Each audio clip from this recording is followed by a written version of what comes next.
Es muy curioso cómo los seres humanos tienden a hacer cosas impensables por el miedo o por perder el control.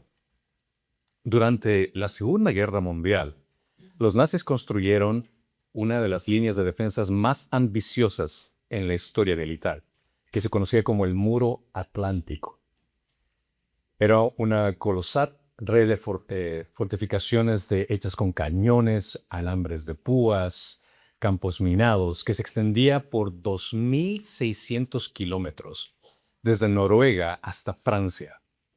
Su objetivo era claro.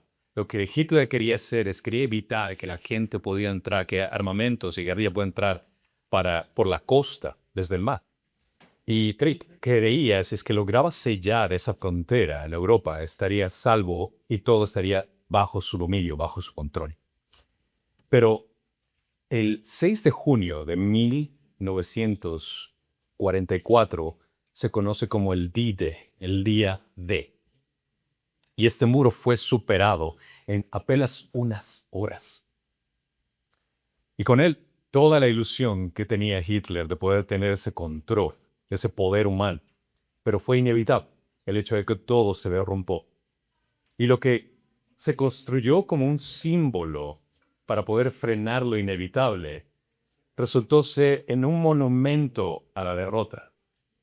Cuando va gente, turistas a este lugar, se da cuenta que este sitio que antes era masivo, impresionante para tratar de evitar que la gente pueda invadir, lo que Hitler quería hacer es conservar ese poder. Toda esa infraestructura se convirtió en un símbolo de cómo puede ser ese el fin de algo que el humano intenta lograr. Así también, en Mateo 27, vemos como líderes religiosos y Pilato levantan su propio muro atlántico, por ponerlo de esa forma. Una piedra pesada, un sello imperial, una guardia armada, y todo con el propósito de impedir que Jesús cumpla lo que él dijo. Pero al igual que en Normandía, la fuerza del hombre no puede detener la palabra de Dios. Y el sepulcro que quisieron asegurar terminó siendo el escenario donde Dios exhibió su victoria más gloriosa, la resurrección. Hoy vamos a estudiar el Mateo capítulo 27 del 62 al 66 y veremos cómo los esfuerzos humanos por detener la verdad terminan siguiendo para confirmarla. Y aprenderemos que no importa cuán fuerte sea el miedo de los hombres y cuán grande es su resistencia, los planes de Dios siempre se van a cumplir. Así que abran sus Biblias a Mateo 27 del 62 al 66. Y menciona la palabra. Al día siguiente, que es el día después de la preparación, se reunieron ante Pilato los principales sacerdotes y los fariseos, y le dijeron: Señor, nos acordamos que cuando aquel engañador aún vivía, dijo: después de 3 días resucitaré. Por eso ordenen ustedes el que el sepulcro quede asegurado hasta el 3er día, no sea que vengan sus discípulos, se lo roben y digan al pueblo: Él ha resucitado de entre los muertos, y el último engaño sea peor que el primero. Pilato les dijo: una guardia tiene. Vayan y asegúrelo como ustedes saben. Y fueron y aseguraron el sepulcro, y además de poner la guardia, sellaron la. Padre eterno, Señor, tú que obras en medio de la oscuridad con un plan que jamás puede ser frustrado. Te adoramos porque incluso los intentos de los hombres por silenciar la verdad son usados por tu soberanía para engrandecer tu gloria. Señor Jesucristo, tú que fuiste entregado, sepultado y sellado por las manos de los hombres, pero te levantaste con poder por voluntad del Padre. Exaltamos como el vencedor del pecado, de la muerte y del temor. Espíritu Santo, abre nuestros ojos hoy para que podamos ver lo que los fariseos no vieron, para creer lo que los discípulos no entendieron en ese momento y para proclamar con valentía que el sepulcro fue asegurado. Guíanos en esta hora con reverencia, asombro y fe viva, y que al meditar en tu palabra, Señor, nuestros corazones ardan con la certeza de que la tumba está vacía y el reino avanza. Te lo pedimos en el nombre del Rey soberano que resucitó. Y todos dicen, amén. El escenario se da con los líderes religiosos y vemos que todo inicia de estos líderes que estaban intimidados por miedo a la verdad. Cuando comenzamos a leer, te vas a notar con algo muy interesante que ocurre aquí. Este pasaje comienza de una manera muy curiosa, ya que dice al día siguiente.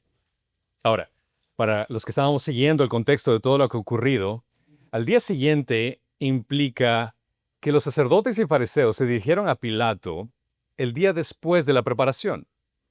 Si eso fue lo que hicieron, está claro que ellos fueron el día sábado en presencia de Pilato. Si viernes fue cuando murió Jesús y al día siguiente ellos van en presencia de Pilato, esto implica que este día sábado, que era explícitamente para que los líderes religiosos estén reservados para el descanso y la adoración, planificaron el ir a hablar con el gobernador romano acerca de cómo vigilar esta tumba. La consecuencia es una actividad profana, que incluso hasta todos los líderes religiosos entendían que no se debía de hacer, lo cual implica una hipocresía de estos líderes religiosos.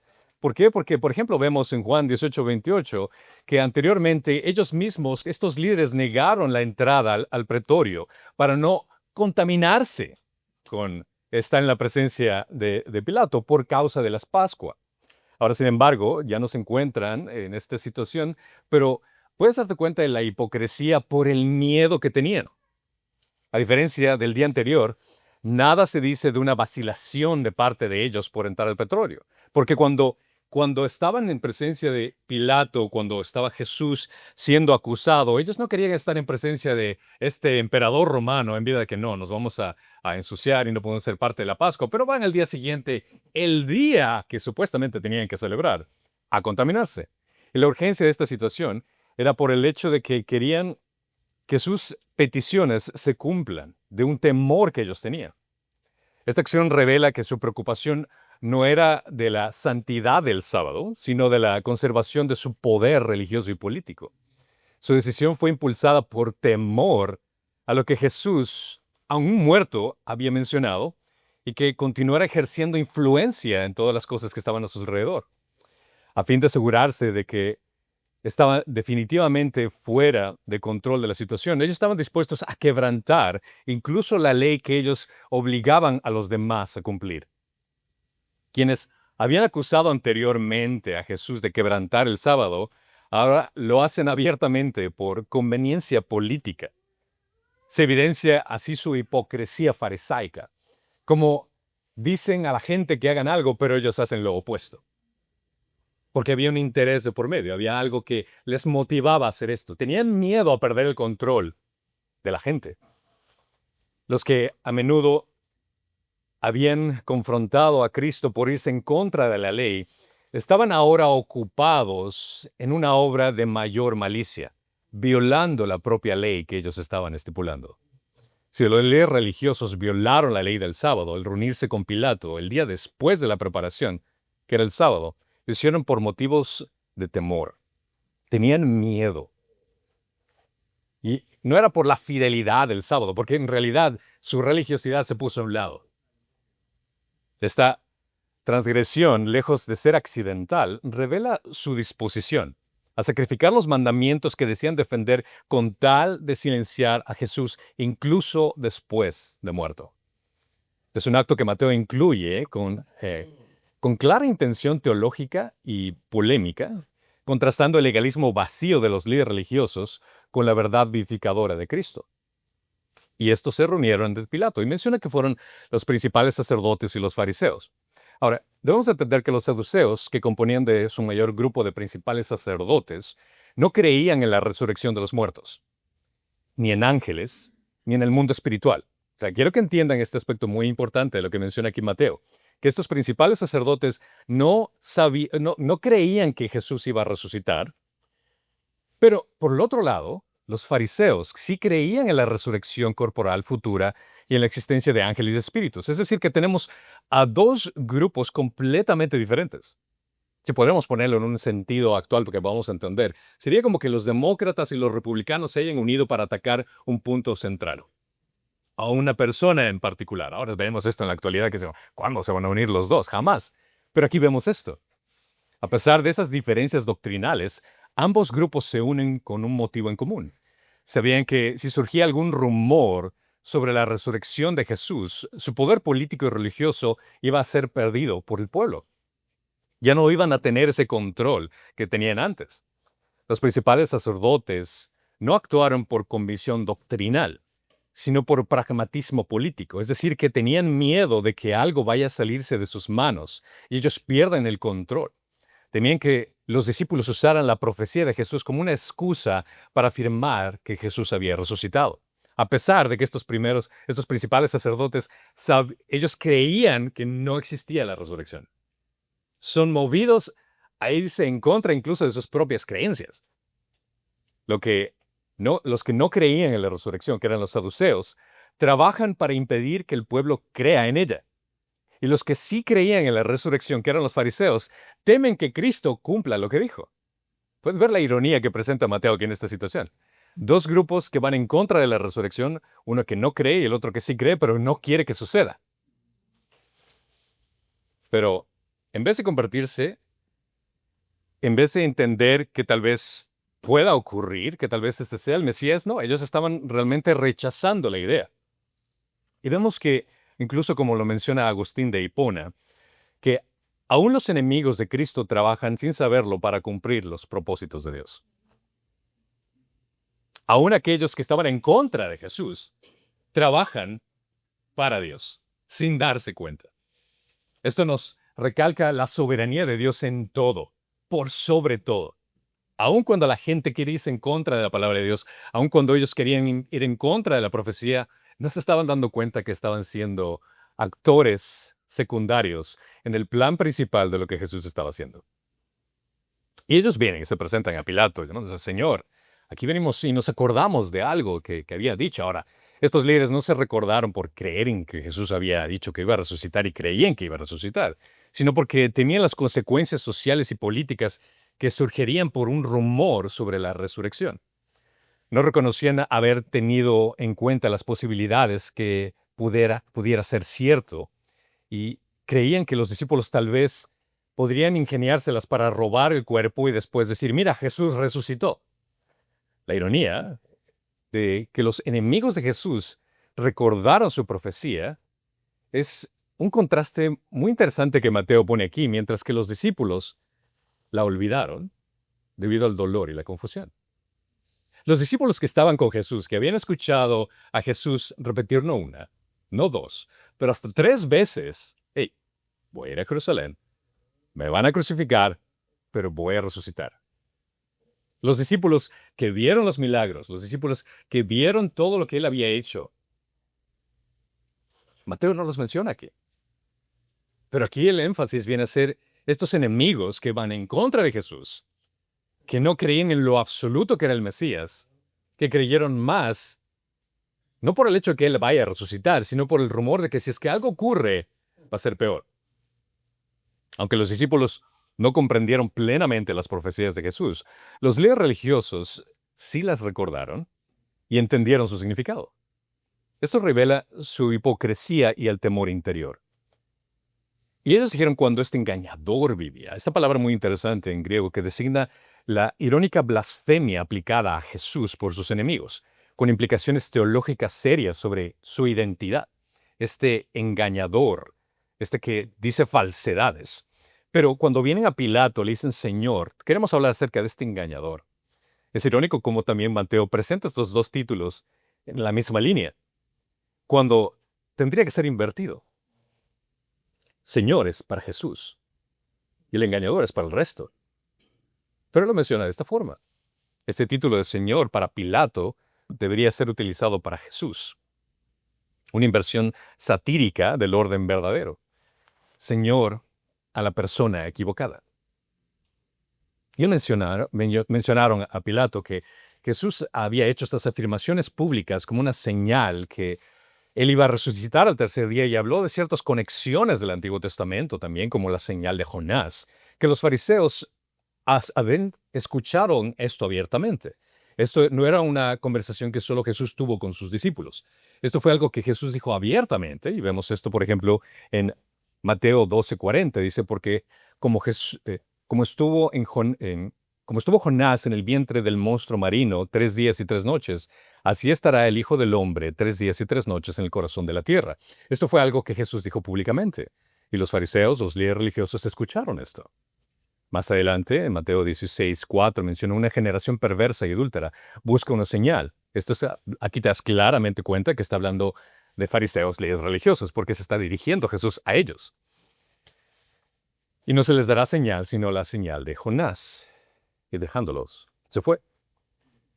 La solicitud de asegurar el sepulcro revela que estos líderes religiosos sabían del poder de las palabras de Jesús, a pesar de que no creyeran en ellas.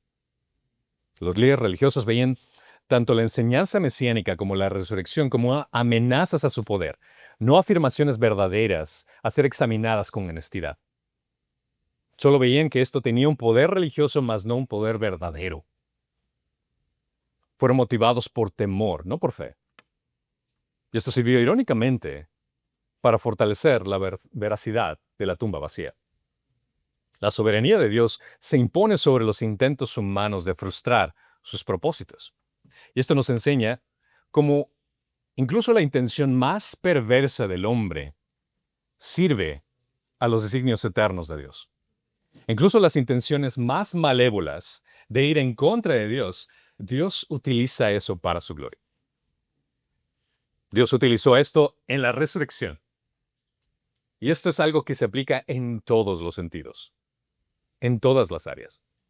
Muchas veces nosotros enfrentamos situaciones en nuestras vidas donde somos atacados por nuestra fe o cuando enfrentamos situaciones difíciles en nuestra vida, pero cuando comprendemos de que Dios es soberano y que Él utiliza absolutamente todas las circunstancias, incluso aquellas circunstancias malas en nuestra vida, nuestro descanso tiene que ser el entender de quién está sentado en el trono, controlando todas las situaciones, incluso aquellas situaciones que nosotros consideraríamos cómo Dios puede glorificarse en esto.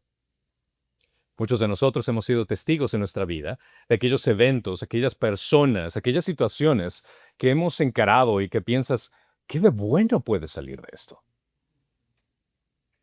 Pero cuando descansamos y entendemos esta realidad de que Dios es soberano y Él está en control de todas las cosas y que todas las cosas sirven para su gloria, podemos seguir caminando fiel entendiendo de que, Señor, no voy a comprender, no entiendo la realidad del por qué está ocurriendo lo que me está ocurriendo, pero a pesar de que yo no tenga control, a pesar de que no pueda ver más allá de 5 pulgadas enfrente de mí, a pesar de que todo esté descontrolado en mi vida, yo confío en aquel que tiene control de la vida entera. Esta es la perspectiva que tenemos que recordar. Y esa es la perspectiva que vemos tanto en la tumba, que confiamos en este Dios que incluso utiliza a aquellos individuos que iban en contra de Cristo para algo mucho más glorioso y grandioso de lo que ellos pensaron. Estos intentos inútiles de ir en contra de la verdad. Y ellos pidieron el hecho de que se ordene que el sepulcro sea asegurado por 3 días.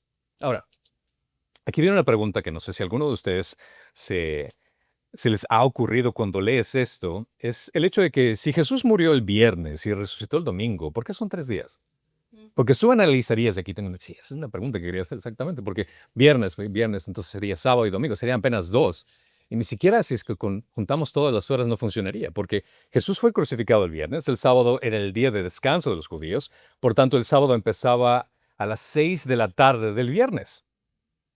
Esto presentaba una dificultad cronológica cuando técnicamente entre el viernes de la tarde y el domingo de la mañana realmente no han pasado 72 horas. Y eso es una de las cláusulas muy favoritas de aquellos ateos agnósticos que apuntan a, mira, esto es equivocado. La palabra de Dios que tú tanto pones en reverencia no tiene sentido porque no fueron 3 días. Y hay algunos que intentan justificar, bueno, tal vez fue crucificado un miércoles para que sea jueves, viernes.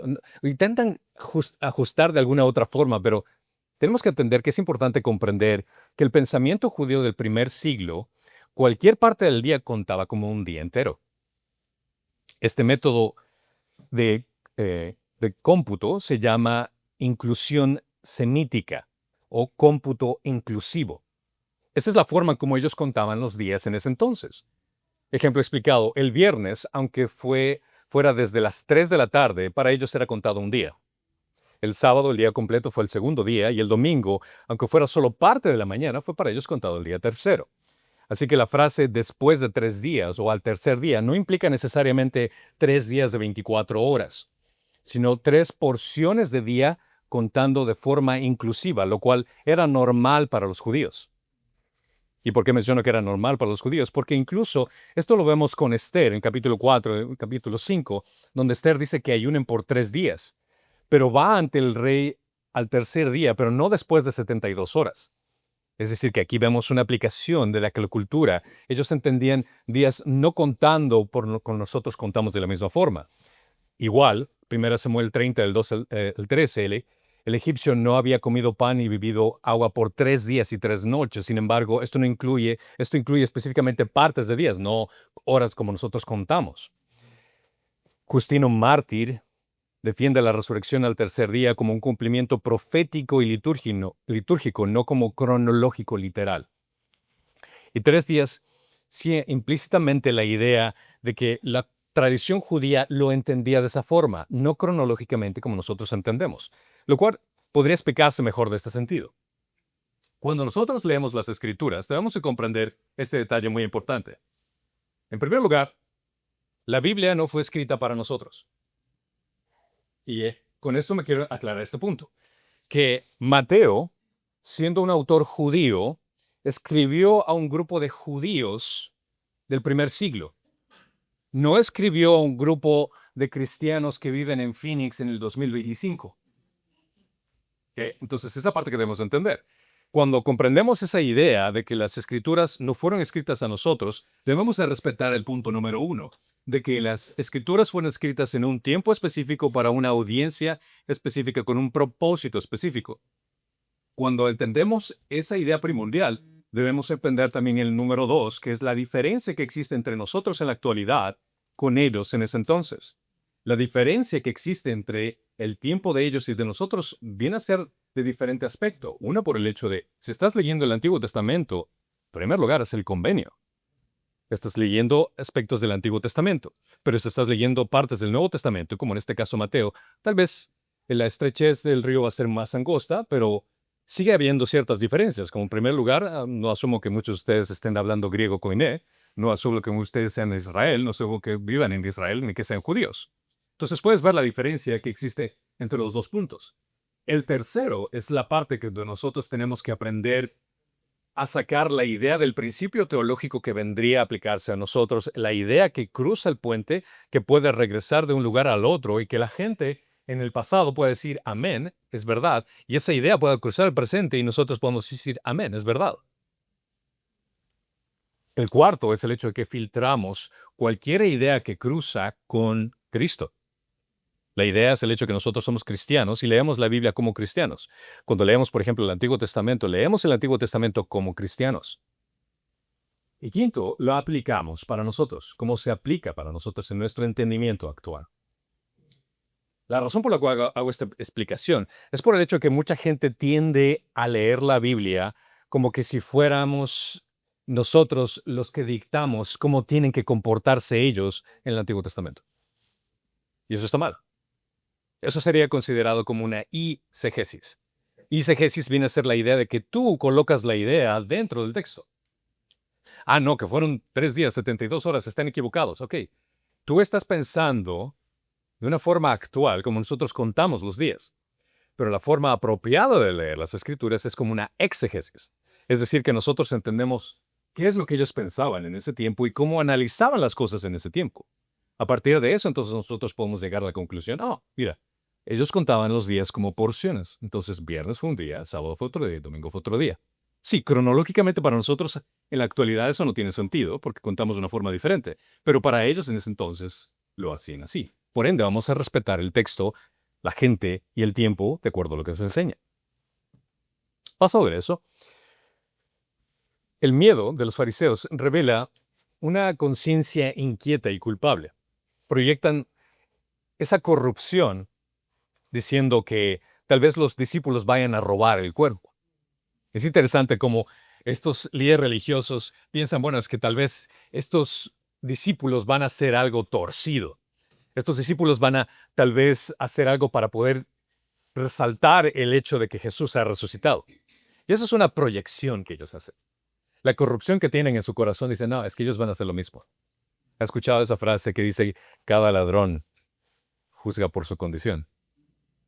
Es muy interesante que cuando te topas con alguien y tiende a acusarte de cierto tipo de pecado, o horror, o crimen, o lo que sea, tienden a ocultar eso dentro de cada uno.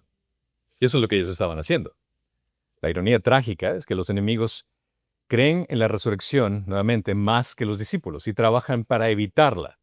Pero no se dieron cuenta que ellos se convirtieron en testigos involuntarios de ella.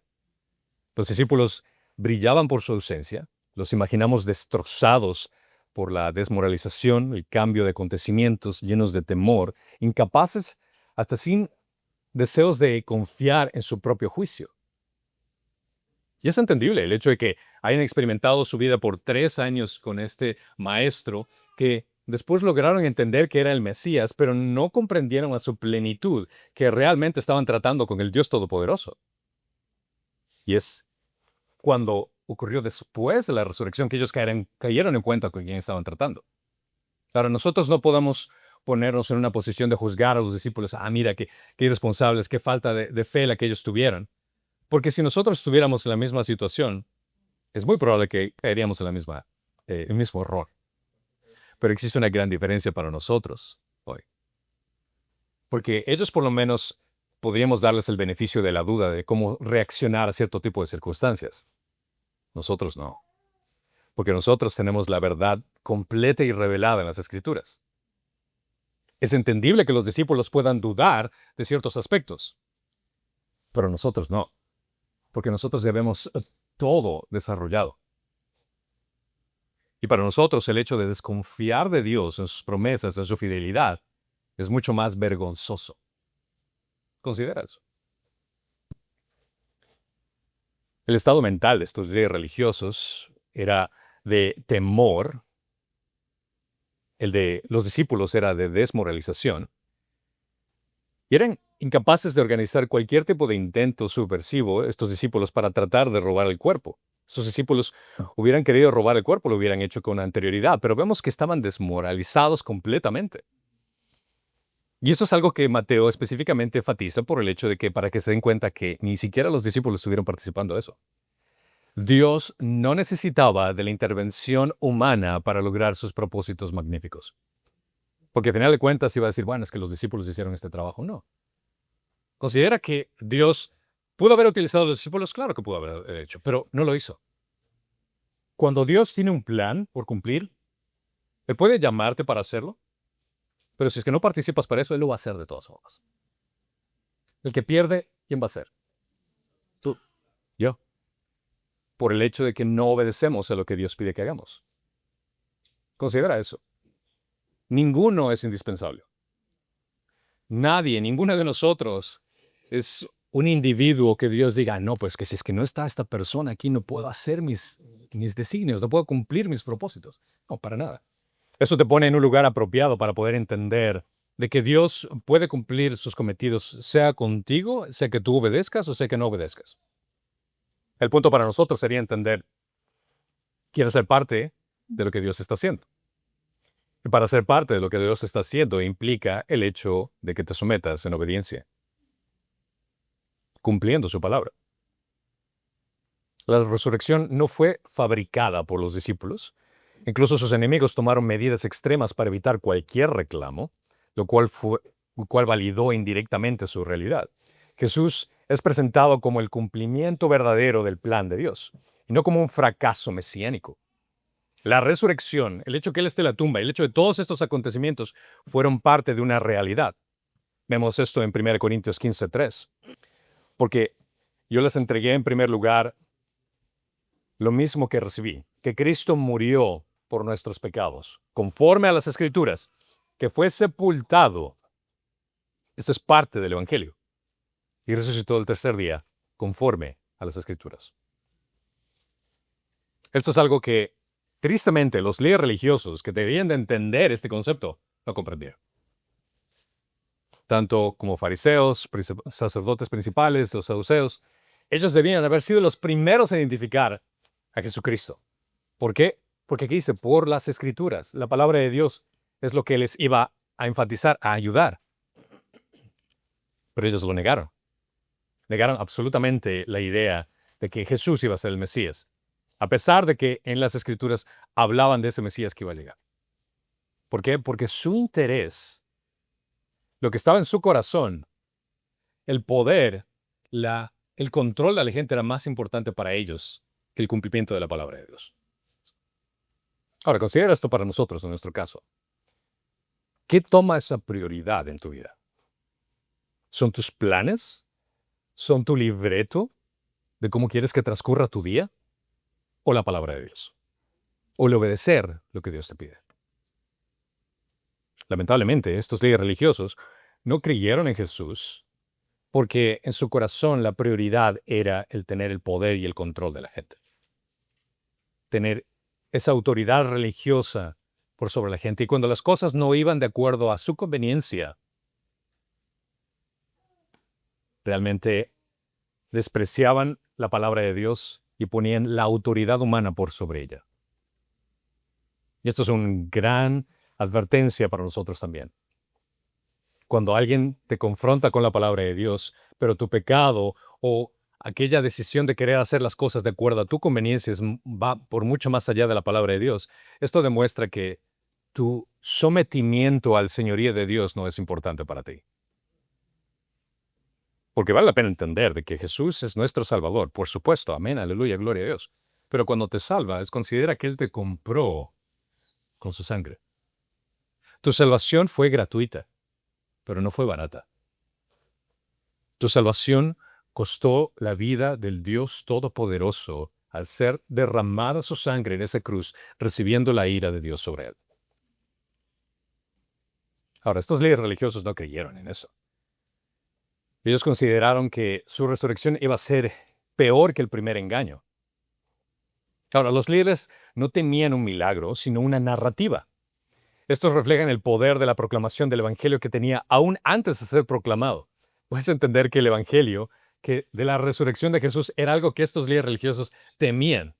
Y todavía ni siquiera se daba. El primer fraude, según estos líderes religiosos, era el hecho de que Jesús se declaraba como Mesías.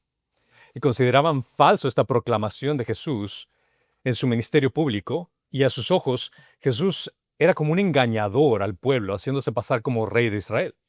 Ahora, este último engaño sería la creencia de su resurrección, promovida, según ellos, por un posible robo de su cuerpo. Porque ellos entendieron y sabían, no, esta persona no va a resucitar, pero algo pueden hacer los discípulos para que suene como tal.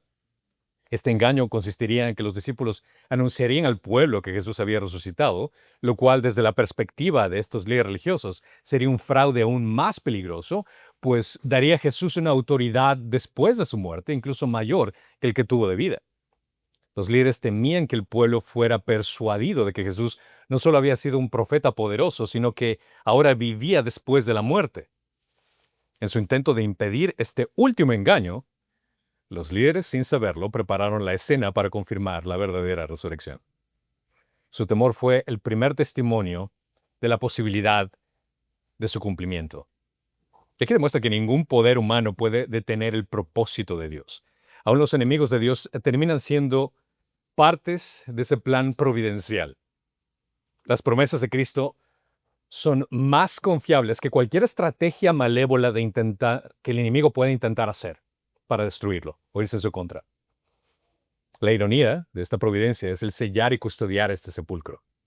Y el entender que incluso la intención más perversa del hombre sirve a los designios eternos de Dios. Y esto se dio en la acción que tuvieron estos líderes religiosos. Y esta es la parte que trae esta ironía que Mateo está escribiendo, de que son inconscientes respaldantes de la verdad. Sin saberlo, ellos estaban siendo parte de lo que Dios tenía planeado, Dios paciente, soberano y providente, no necesita defenderse, sino que permite que los enemigos de Cristo trabajen para fortalecer su testimonio. Dios permite que los planes humanos se desplieguen con libertad, incluso aquellos planes malvados. Pero dirige la historia con sabiduría soberana para cumplir su propósito redentor. Dios tiene control de todo, incluso de planes malévolos, de decisiones equivocadas que nosotros hacemos. Justamente ayer estaba conversando con una tía y estábamos hablando acerca de nuestras vidas, situaciones que han pasado en nuestras vidas, decisiones equivocadas que hemos tomado en nuestras vidas y cómo las cosas hubieran sido diferentes si tan solo hubiéramos hecho una decisión apropiada, si tan solo hubiéramos sometido nuestra voluntad a Dios de hacer las cosas. Pero después, al hacerle reflexionar, mira, considera que a pesar de la mala decisión que tomamos, Dios se ha glorificado en otros aspectos que ni siquiera hubiéramos considerado. Porque si hubieras tomado una decisión diferente aquí, no hubieras tenido la familia que tienes hoy, la situación en la que te encuentras, y hubieras sido la persona que eres hoy. Y Dios es tan bueno que incluso en su plan soberano y sabiduría, permite que nosotros tomemos malas decisiones para nosotros aprender de esas malas decisiones. Ahora, lo más prudente es el hecho de ser sabios y leer la palabra de Dios y someternos a la palabra de Dios, pero igual Dios en su plan soberano permite que cometamos esos errores en nuestra vida. Un comentario que mencionemos en nuestra conversación y que le dije, considera que si tuviéramos la omnipotencia de Dios, nosotros cambiaríamos muchísimas cosas, ¿verdad? Ay, cómo hubiera gustado hacer esto, aquello, en tal persona, situación, circunstancia. Pero si tuvieras la sabiduría de Dios, te garantizo que las dejarías tal como está. Porque en medio de todo eso, Dios obra de una forma increíble en cada uno de esos detalles. Estos líderes religiosos van con una mala intención, con malos planes, se presentan ante Pilato. Y Pilato, por tal vez la situación que estaba pasando, imagínate, en primer lugar le traen a este hombre que después conversa con él y dicen, no veo ninguna culpa en él, que lo crucifiquen. Y después la esposa le dice, oye, por favor no te metas con este hombre porque tuve sueños y este hombre es algo especial. Y de pronto Pilato se da cuenta así como que, bueno, estoy tratando no con cualquier criminal. Y se topa otra vez con estos líderes religiosos que vienen ahora a molestarlo. ¿Te puedes imaginar que tal vez Pilato está en esa situación así como que no puede ser, esto todavía no se acaba? Y les dice, ahí tienen los guardias. Guardias tienen, asegúralo como saben. Ahora, curiosamente, esta palabra, este verbo puede transformarse en dos perspectivas, porque menciona aquí como ahí tenéis, que podría ser como un verbo indicativo, o tomad como un verbo imperativo. Lo que en las dos posibles lecturas implicaría esto. Uno, el decir, ustedes tienen una guardia, ustedes hagan lo que vean conveniente. O, en la otra perspectiva, aquí les doy en la guardia, hagan lo que ustedes vean conveniente. Este enigma ha dado lugar a diversas interpretaciones teológicas y políticas sobre la figura de Pilato, y esta ambigüedad literaria no es accidental, sino que es una estrategia narrativa que Mateo utiliza para demostrar que Pilato realmente no quería involucrarse con esta situación. Él no le sirvió solamente lavarse las manos, todavía tenía que lidiar con esta situación. Ahora, ya sea que hayan sido los guardias de los líderes religiosos, ya sea que hayan sido los guardias romanos, considera esto. Sea cual sea la guardia, ni aun la combinación de todos los imperios del mundo podían detener lo que iba a ocurrir en esa tumba, y esa roca iba a ser movida. Ellos fueron y aseguraron ese sepulcro, con el permiso de Pilato, que estaba tal vez harto de esta situación. Dice, ya no quiero lidiar más con esto, vayan, hagan lo que tienen que hacer. Ahora, tristemente, esa no fue la última ocasión en la cual se iba a lidiar con encontrarse con Cristo, ya que eventualmente en la eternidad iba a tener que encararlo nuevamente. El hecho de que los enemigos estuvieran presentes para sellar la tumba refuerza la integridad histórica del relato de la resurrección. La soberanía de Dios brilla en la ironía providencial. Los intentos de los enemigos en prevenir la resurrección terminan confirmándola con autoridad del enemigo. El acto de asegurar la tumba muestra que el temor a Jesús persistía aún después de muerto, revelando que su poder trasciende la muerte. La resurrección no fue un mito fabricado por los discípulos, sino un evento que ocurrió bajo la vigilancia oficial. Si te pones a analizar, qué fabuloso como Dios hace esto.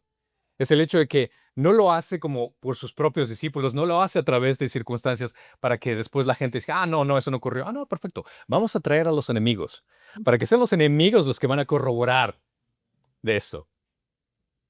El acto de sellar la tumba con una cuerda y un sello confirma que a final de cuentas fueron romanos y cualquier violación del sello sería un crimen en contra de Roma, lo cual hace ese énfasis increíble en esta situación. El concepto del sellado como símbolo de autoridad y cláusula oficial era un sello en el cual ese sello no podría romperse. La guardia en el templo de la guardia romana, que se daba específicamente ahora en este caso, sirvió para confirmar el milagro que querían ocultar. Sellaron la tumba con cera, sellaron sus corazones también con una incredulidad. Aquí no va a pasar nada. Dios usó incluso a los impíos para construir el fundamento de nuestra fe. El mismo acto de vigilancia por parte de los enemigos nos da hoy más razones para creer. Cada precaución tomada contra la resurrección paradójicamente fortaleció su credibilidad histórica. Dios se muestra aquí como soberano, como paciente, como que nada le sorprende. Él está en control de todo. Permite la acción de sus enemigos sin responder con violencia porque sabe que su plan, a final de cuentas, va a triunfar. Es un Dios que no necesita apresurarse, pues tiene el todo bajo control. Charles Spurgeon lo pone de esta forma: cuando los hombres intentan guardar una tumba, el cielo se ríe. Cuando nosotros humanamente queremos ir en contra del plan de Dios, el cielo se ríe. Cuando nosotros queremos hacer las cosas por nuestra propia cuenta y decirle, Señor, tengo este plan para poder hacer tal cosa, lo que sea, y este punto por aquí, por acá. Si es que quieres hacer reír a Dios, cuéntale tus planes. Ahora, si quieres hacerlo reír en carcajadas, solo ponle fechas de sus planes. A la luz del canon, este pasaje nos recuerda otros momentos en que los enemigos de Dios terminaron sirviendo con sus propósitos sin saberlo. Por ejemplo, ¿recuerdan en Génesis 50:20, cuando José fue enviado a Egipto? ¿Te das cuenta cómo todos esos planes de soberanía Dios obró de una forma impresionante e increíble para su gloria? Cuando Israel fue exiliado a Babilonia, hubo un propósito. Cuando el Sanedrín y Pilato crucificaron a Jesús, hubo también un propósito. Este patrón refuerza la idea de la soberanía absoluta de Dios sobre la historia. Y entender, como dice Salmo 2:4, el que se sienta como rey en los cielos se ríe. El Señor se burla de ellos. Dios es soberano. No debes de temer absolutamente nada. Si Él inició la obra en tu vida para su gloria, de transformarte de gloria en gloria a Cristo, al tú someterte a la palabra de Dios y seguir obediente, caminando en su palabra, olvídate de las preocupaciones del resto. Así el mundo se desmorone a tu alrededor. Tú estás en las manos del Dios Todopoderoso. Ahora, es claro que cuando nosotros nos desviamos y comenzamos a enfocarnos más en el mundo, lastimosamente nosotros somos los que nos estamos apartando de la voluntad de Dios. Y es ahí cuando nosotros experimentamos esa incertidumbre, esa debilidad espiritual, esas fallas en nuestras decisiones y el caer en pecados que nos lastiman a nosotros mismos. Dios es soberano. Él es fiel a sus promesas a pesar de que nosotros no somos fieles ante Él. Y actúa incluso por medio de los enemigos de Cristo para cumplir sus propósitos eternos. La tumba sellada es testimonio de que nada puede frustrar la voluntad redentora de Dios. Aquí vemos que Mateo nos deja muy claro que los enemigos estuvieron intimidados por el miedo a la verdad. Y fue la incredulidad en las afirmaciones de la resurrección de Jesús que los impulsó a tomar medidas drásticas por miedo para poder asegurar su poder religioso. Vemos que esos intentos fueron inútiles en contra de la verdad. Independientemente de los esfuerzos humanos, la verdad y el propósito de Dios siempre van a prevalecer. Y inconscientemente, ellos respaldaron la verdad. A pesar de las medidas tomadas, la resurrección de Jesús no pudo ser detenida. Y su acto, ese acto de rebeldía, ese acto de incredulidad, lo único que sirvió fue para poner la autenticidad de la resurrección, siendo partícipes de este evento sin saberlo. Mateo muestra que ningún poder político, ninguna religión institucional, ni el miedo pudieron detener el Evangelio. Al contrario, confirmaron este gran mensaje sin saberlo. El sepulcro asegurado es paradójicamente la mayor evidencia de la inutilidad que tiene el hombre para impedir que el mensaje del Evangelio vaya al mundo. Eso nos enseña que debemos de confiar completamente en la soberanía de Dios, incluso cuando las circunstancias parezcan definitivas. Recordar que la victoria de Cristo se da aún en el silencio de la tumba. Guardar la esperanza sabiendo que Dios resucita lo que el mundo considera como muerto. El perseverar en la fe aun cuando las cosas parezcan que están fuera de control. Aun cuando Dios parezca estar en silencio, que son los momentos que son más angustiantes para nosotros. Pero debemos de vivir como testigos de que así como la resurrección se dio, de que Dios será siendo fiel y seguirá siendo fiel, a pesar de nuestro miedo, a pesar de nuestra incertidumbre, a pesar de que nosotros no tengamos control de las cosas, debemos recordar que servimos a un Dios que controla todo y podemos confiar en Él. La victoria de Cristo es irrevocable, incluso cuando el poder político y religioso se conjuran contra ella. La tumba sellada es una imagen de que todos los intentos humanos de callar el Evangelio no pueden ir en contra de Dios. La resurrección muestra que ningún imperio, decreto o fuerza puede socavar lo que Dios ha iniciado. Eso implica que, si es que Dios hizo esto, nosotros con mucha más pasión, valentía, debemos de predicar el Evangelio, este mensaje de la tumba vacía. Mateo prepara la escena para la intervención divina del capítulo 28, que vamos a ver la siguiente semana. Y van a faltar solo 3 más y culminamos con el libro de Mateo. Considera que Satanás, la gente, el mundo, quiere sellar la voz del Evangelio. Ya sea con leyes, ya sea con censura, con burla. Pero esto nos debe recordar que Dios puede usar incluso esos intentos para reforzar la verdad. Como entonces, hoy hay quienes quieren asegurar la tumba, pero la piedra ya fue removida. Y el Cristo resucitado sigue saliendo al encuentro de su iglesia. La iglesia no necesita más poder. La iglesia no necesita más milagros. La iglesia solo necesita testigos fieles como tú y como yo para proclamar lo que Dios gloriosamente ya hizo en esa tumba. Porque incluso la intención más perversa del hombre sirve para los designios eternos de Dios. Considera, hermano, que hemos visto esto como un cuadro teológico que muestra cuán lejos puede llegar el ser humano por miedo a la verdad y por deseo controlar los resultados. Sellaron la tumba, colocaron guardias, pusieron un sello de Roma y en su mente habían ganado. Jesús estaba muerto. El sepulcro estaba cerrado. El caso estaba archivado. Pero lo que no sabían es que detrás de esa piedra no yacía un fracaso, sino el cumplimiento vivo de una promesa de Dios. Y que cada clavo, cada cuerda, cada firma de Pilato, cada paso de los soldados hacia el sepulcro estaba sirviendo, sin saberlo, como la coreografía que Dios estaba haciendo desde los cielos para afirmar algo en su plan soberano. La piedra que se selló, la tumba, no pudo sostener a Cristo. La muerte no supo qué hacer con él. Los muros del hombre no detienen a Dios. Los sellos del imperio no invalidan las promesas del cielo.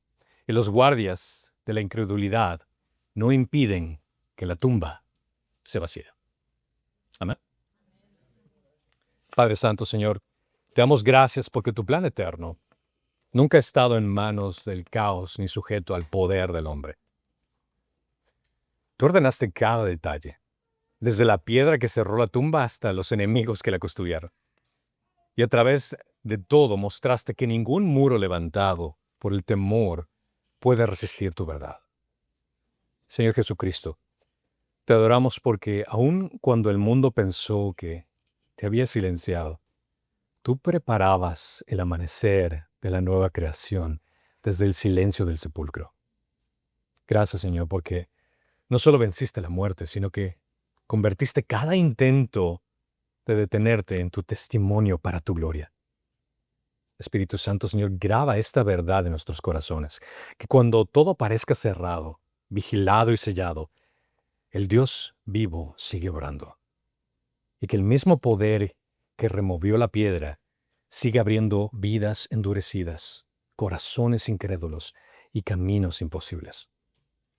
Haznos una iglesia que no tema a los sellos del mundo, que no se intimide ante los guardias de la cultura y que proclame con convicción que la tumba no está ocupada, porque nuestro Salvador vive y reina por los siglos de los siglos.